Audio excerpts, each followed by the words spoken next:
I love writing. Gosh, I've just written 3 books. Wow. That wasn't always the case though. When I came to Australia, I couldn't speak a word of English. I could only speak Greek and Arabic.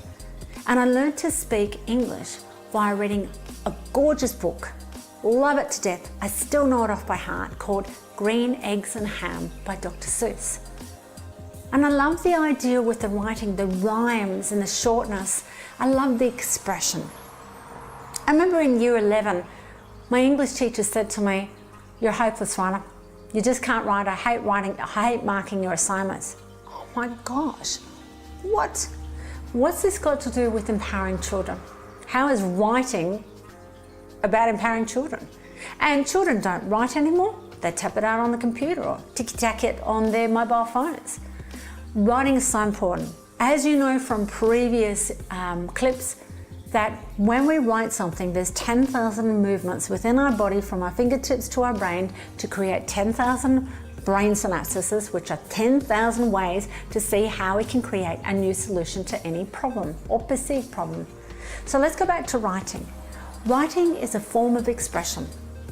Writing emotions, writing how the day was, writing how you feel, exploring, goal setting, being able to create, design, architecture. The idea of writing is being able to get something out of this cosmos and bring it into form. It's an exceptional emotional tool. In writing, where do they write? Anywhere they want. For me, I always encourage parents to get a journal, something that's really nice. It doesn't have to cost a lot, it might cost $2. It might be that the child makes their own out of paper and staples it and makes the front cover and the back cover. What if they're a future author? Gosh, that's what I used to do when I was a little girl, make my own books up all the time, and they were just little ones, and I'd give them out. I didn't know I was going to be an author, and I've got books. In that writing, make sure they've got something that they like. I love writing with particular biros and also gel pens.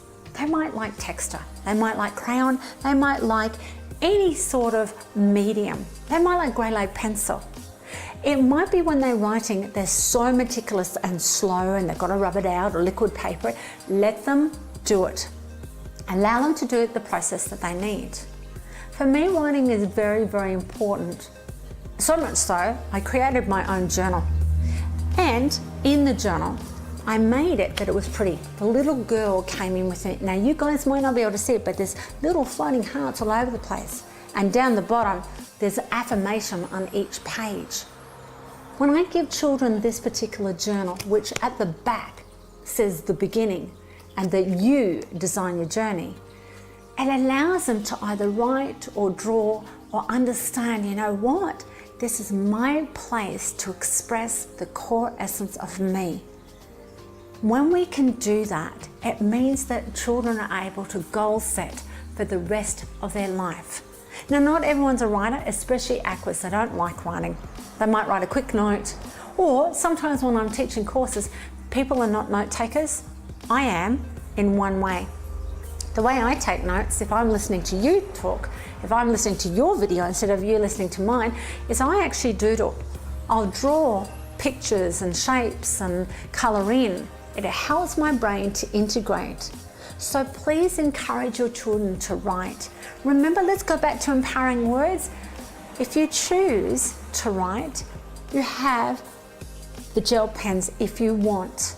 Make the environment for writing fun rather than painful, arduous and awful. What paper? What pens? What's the environment like? Integrate the music, make it fun. But writing sets them up for life. So, what journal will you choose?